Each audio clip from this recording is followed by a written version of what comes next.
Good morning again, everybody. I guess it's morning. If you saw my first stream, it's probably not morning for you anymore. I don't know. Time is subjective. Time's an illusion. Anyways, welcome back, everybody. It's 8-bit Bert again, playing games all alone on his lunch break. This is this is part 9 of our very sad, very solemn, very solo playthrough of Super Mario World. I'm gonna have to reach out and get some people to come along for the ride sometime soon. But anyways, hope y'all are hope y'all are still doing all right in the what's it been? Maybe 2-3 hours since. Okay, that was just wrong. That was. He is lighting a fire under my butt. This is just terrible. So some stuff that I forgot. I didn't forget. I just didn't get to talk about it during my last stream, which is part of why I wanted to keep it going, do another stream. Tomorrow, and yes, we have Mother's Day coming up. That's not what this is about. Tomorrow, we have Saints Row the 3rd coming out for the Nintendo Switch, and I am super excited about that. I'm super excited. I've already pre-ordered. I've already paid it off. There's no outstanding balance, which is outstanding. No, I'm super excited for that. Saints Row the 3rd coming to the Nintendo Switch. Oh my, okay. His little pattern there skips like a... So Saints Row the 3rd coming out tomorrow on the Nintendo Switch. Fully featured, might I add. So all of the online multiplayer, all of that will be completely intact for the game. And I'm so excited. I'm so excited for it. I think it's going to be awesome since our friends at Rockstar have they've done a great job doing nothing for the Switch. But Brett, what about LA Noire? Did you put it on there? Yeah, that was who asked for LA Noire? Who really, guys? Like, we all know what it was someone at Rockstar. I think they were just like still trying to make the money back that they spent on their motion capture technology. And since they were already doing it for the PS4 and the Xbox One, they probably just decided, hey, since we're already doing this, let's go ahead and just spit it on the Switch. And at the time, I was super excited for it on the Switch. But the hard fact of the matter is, I don't like that game very much. This is the second time I've owned it, and I gave it a real chance. I very much wanted to like it. I wanted to enjoy it, but it's just so slow. The whole game is so slow. Like, the few moments that are worth playing are so few and far between in that game. It just, for me, I couldn't really dig. Could not really dig. No, don't you go changing, you old ghost. Toasty ghost. Boom, secret exit. Oh, I guess they set the bar too high and I couldn't reach it. Metaphors. No, but oh my gosh, what a tangent. All I was trying to do was talk about Saints Row 3. Saints Row 3 is going to be awesome. Probably one of the best in the series. I think the runner-up would be Saints Row 2. I own Saints Row 3 on my PC, but I never got to beat it. So this is going to be a great opportunity for me to go back. Oh, okay. I'm just trapped. I couldn't move out of the way. Ugh. Killer game design. Killed me, that's for sure. Yeah, so I'm super excited for that. I think there was DLC. All of that jazz is going to be there. Okay, it doesn't continue the pattern. I thought maybe there'd be an extra secret block there. So that's going to be the closest we have for the Switch to Grand Theft Auto. Oh, snap. Stay away. Oh, he just walks right through it. Okay. Disrespect. Come back, you useless sack of scales. Oh my gosh. This is why you punch him. It's why you punch Yoshi. Bad Mario. Don't call PETA. If you really care for Yoshi, don't call PETA. He's safer here than with PETA. Oh my gosh. But yeah, it's gonna be our first GTA-like experience for the Nintendo Switch, and I can't wait for it. I'm probably gonna spend a lot of time with it. The third game that I beat here recently, because I didn't get to talk, I didn't even say the name of the third game that I had recently beat. It's another short one. It's a short little, I'm going to call it a diet RPG. It's very much intended for children.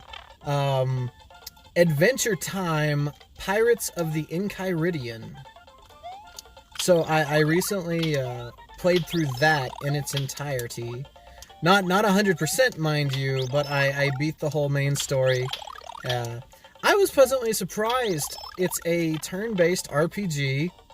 Kind of in the vein. Combat-wise, it's very similar to just classic turn-based games like Final Fantasy X. The like. That hurt my soul. That just hurt my soul. But I was surprised. I was happy to see all the clever ways that they use the source material in the game. You've got Choose Goose popping up all over the place. He's your merchant that sells you items, which is just great. I wish they could have worked that armor into the game. The thimble make you very. But it was charming. It was a very charming experience. It only took about, I want to say, somewhere between 4 and 6 hours. I hate to give you such a broad range for that, but I feel like I can't remember exactly. It was somewhere in that range. It wasn't very long, and the story wasn't really anything to write home about, but it was a fun little RPG. Had a good time, going all over Ooh. I may have to go back and see what the post-game content's all about, because there were a couple of islands that I never even went to. Some of the islands I never even went to in the main story quest. So that was pretty cool. And one of the big things that I really appreciated about it, the art style's on point. The art style is absolutely on point for Adventure Time. And the poor little Switch was chugging along trying to keep that magic flowing. There were definitely a lot of points in the game where it was very clear to me the Switch... I don't know if it was the Switch, because it wasn't too... It didn't look too graphically demanding, but nevertheless, the Switch version was chugging along at a few different moments, which it never happened at a moment that was critical. And I only had one bug that forced me to reset the game, which I consider that somewhat impressive, considering one, it's a cheap game, it's for kids, and the development was probably, I think it was rushed, to be honest.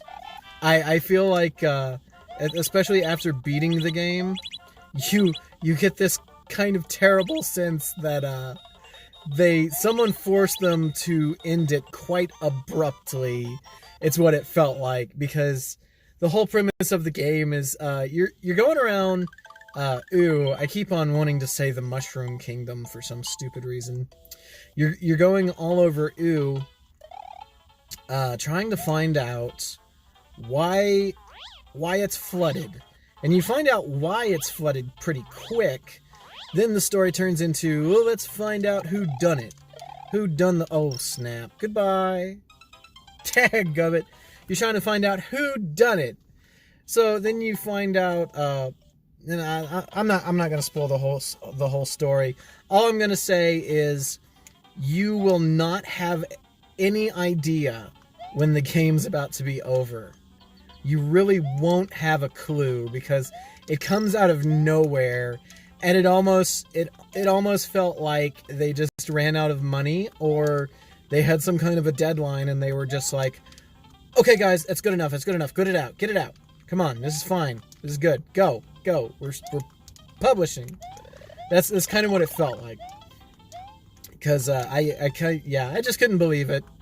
I couldn't believe it. The ending boss fight, it was way too long too. It had some really cool ideas though. The game had some really cool ideas, which I definitely appreciated. Your, like, a lot of games will have some special kind of thing that you spend to enhance your character. Like, maybe every time you level up, you get some skill points. Well, in this was a pretty cool idea to me.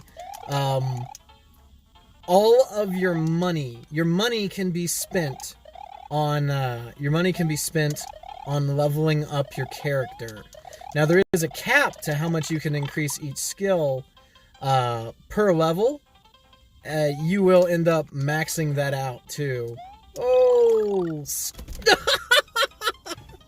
I was just about to say skill, and then that happens. But yeah, that was a really interesting idea. So sometimes you do end up having to make that hard decision of, do I want Finn to hit harder, or do I want to buy these healing items? And it's an interesting concept. It never really became a problem though. Like, you would kind of think that could be problematic, but it never really turned out that way, just because it is a children's game. It is very simple, and I think it's intended to be a lot of people's probably their first RPG of that nature. And I hate that, turn-based combat is probably never going to come back in the quote-unquote modern era. But it was cool for me seeing that. It was... Okay, I'm not dead. Not yet. Okay. This is all about timing, and it's annoying me, because if it's not... I'm waiting for them to sync up. I'm waiting for the platforms to sync up. Or maybe I just... Okay, jump here. Oh, no!